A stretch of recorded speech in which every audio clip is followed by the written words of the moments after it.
Hello everyone, oro wanyu, como esta, habari zenu, guten tag, konnichiwa, and all the other greetings. It is Kenyan Hippie back with a new video. I hope everyone is doing okay, or at least hanging in there. If you just came across my video or my channel for the first time, karibu, welcome. I hope you'll stick around, learn something, and maybe subscribe. If you are a returning subscriber, thank you guys so much again. I appreciate your support so much. Today we're going to be talking about something that's going on at the moment. As we all know by now, the conservative movement lost a very big and influential person, and there's been a lot surrounding this issue, be it the investigation as to who did it, their intentions, their motives, or the reactions that I'm sure you guys have seen. I have already done a few videos on this. Find them linked in the description. I'm gonna link them here as well. Today's video is going to be focusing on things that led to this and some responses I'm finding very hypocritical by those people who have perpetuated the rhetoric that led to this happening. Angers me when people are like, this woke stuff's gotta go. That's telling me that you don't care about my lived experience. You don't care about the oppression of the LGBTQ community. You don't care about the oppression of the disabled. You don't care about the oppression of immigrants. You don't care about your fellow neighbor, and that is ungodly. The Holocaust isn't about race. No, it's not about race. It's about a different race. But it's not about race. It's not about race. Comments, those racist comments, do not help. And if you kick every Latino out of this country, then who is going to be cleaning your toilet, Donald Trump? Oh, that's... And he's one of these guys who, you know, he's like Clarence Thomas, Black Republican who believes in pulling yourself by your bootstraps, rather than, to me, understanding the systemic racism that African Americans face in this country and other minorities. He doesn't get it, neither does Clarence. Right. And that's why they're Republicans. Yeah. The View, the daytime talk show that bills itself as a forum for strong women and strong opinions. But behind the laughter and applause, the show has often acted as a megaphone for division in America. And now, in the assassination of Charlie Kirk, Whoopi Goldberg's condemnation on the issue rings very hollow. Isn't a fundamental part of being an American that we are able to express our opinions to each other without fear, without this kind of horror happening? And it seems to be something we have been seeing more and more of. And it's not even left or right. It's just people being taken out because of their beliefs or their thoughts.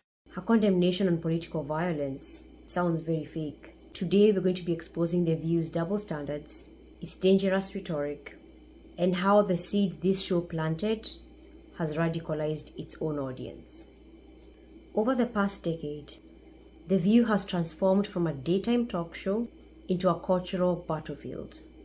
Rather than fostering civil debate, its hosts often vilify political opponents.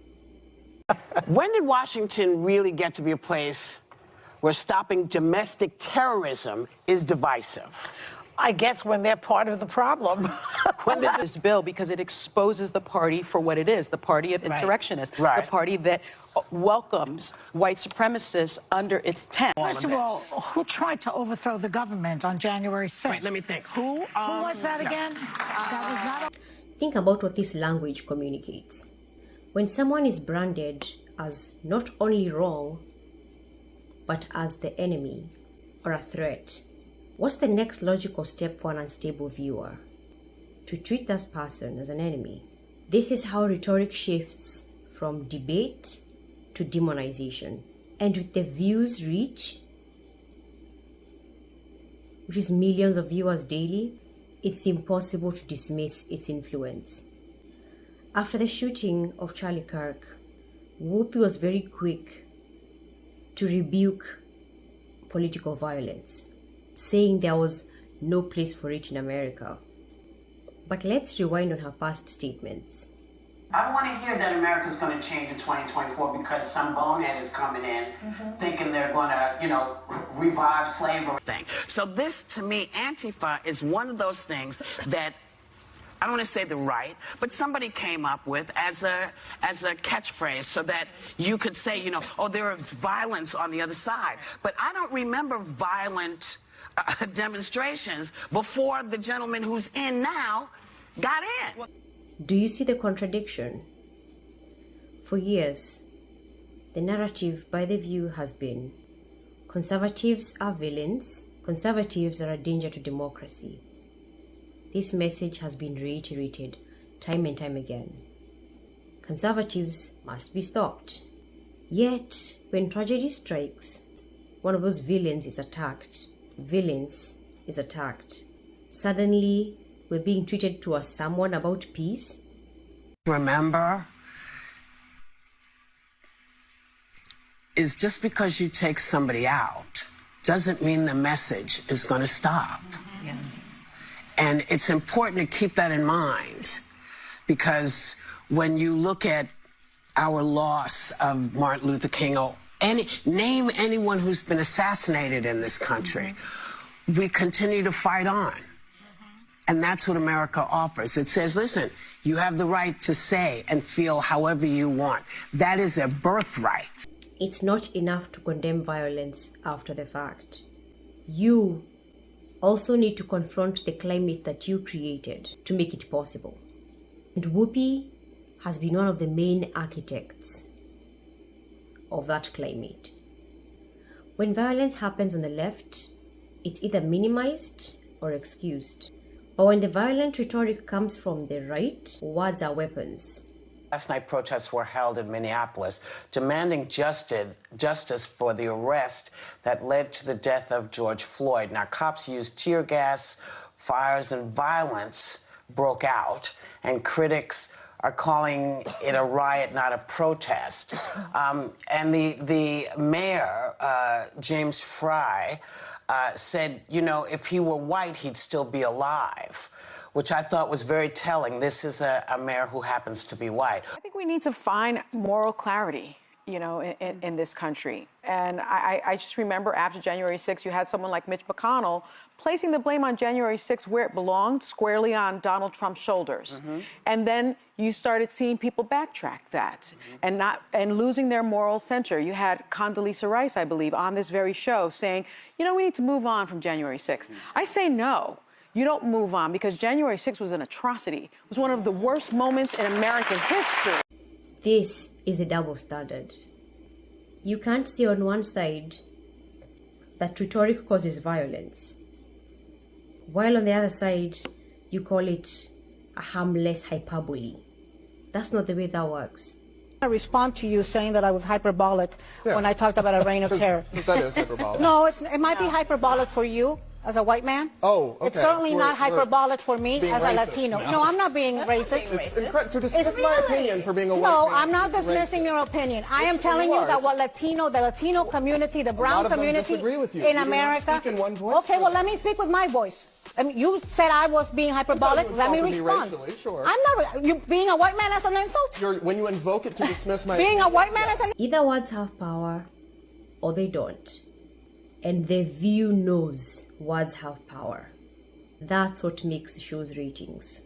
But accountability, that's conveniently out of the question. Accountability is never part of the conversation. Just empty words, as always. Ana Navarro, as part of The View, has been one of the banes to my existence.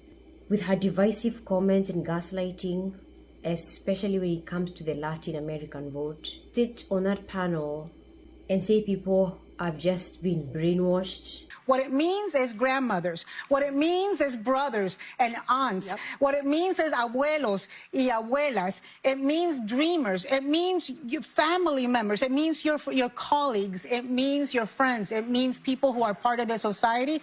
And look, America, those of you who voted for Trump, this is what you wanted. This is what you voted for. You screwed around and you're about to find out.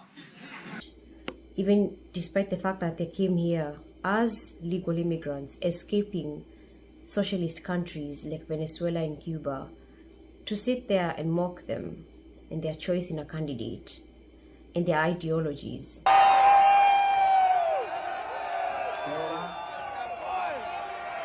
Hialeah, Miami, mi gente latina, what's up? I want to first and foremost say is creating a very harrowed viewpoint of legal immigrants and undermining the fact that most of us are actually conservative.